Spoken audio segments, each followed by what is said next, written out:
जनक serial के आज के एपिसोड की शुरुआत रुद्र और उसकी पत्नी पल्लवी के बीच जनक को लेकर बहस से होती है।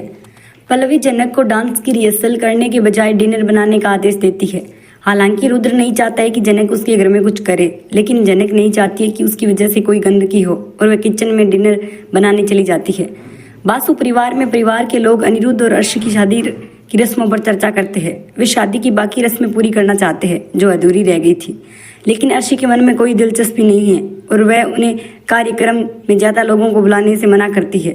बासु परिवार के सभी लोग उसे भरोसा दिलाते हैं कि वह कुछ दिनों में ठीक हो जाएगी और फिर से नाचना शुरू कर देगी। अनिरुद्ध भी उसे चलने और अपने पैरों पर खड़े होने के लिए प्रोत्साहित करता है, लेकिन वह किसी भी चीज में हिस्सा नहीं लेना चाहती।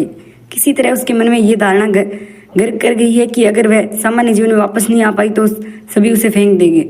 अनिरुद्ध की मदद से अर्शी धीरे धीरे चलना शुरू कर देती है। शाम को विपाशा और लाल दोनों अनिरुद्ध के कमरे को सुहागरात के लिए तैयार करते हैं। विपाशा पूरे कमरे को डिजाइन करने के लिए एक डेकोरेट को काम पर रखती है।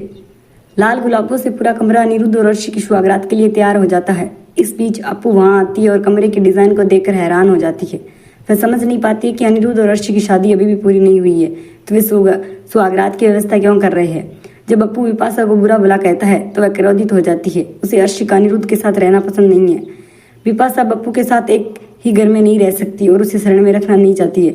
लाल किसी तरह उसे शांत करता है। इधर पल्लवी जनक से सबके लिए खाना बनाने को कहती है। वह उसे घर में नौकरानी के तौर पर रखना चाहती है। पल्लवी उसे चेतावनी भी देती है कि वह उसकी बात माने नहीं तो वह जनक को घर से निकाल देगी। वह उसे अच्छी डांसर भी नहीं मानती है। जनक को किचन में छोड़कर पल्लवी शॉपिंग के लिए निकल जाती है। अगले दिन पल्लवी पर जनक के कमरे से सामान चुराने का आरोप लगता है। वह जनक का कई तरह से अपमान करती है और अन्य दो प्रतिभागियों को बुलाकर उन्हें इस बारे में बताती है। पल्लवी जनक की अनुमति के बिना उसके बैग की तलाश भी लेती है, लेकिन उन्हें जनक के बैग में कुछ नहीं मिलता है।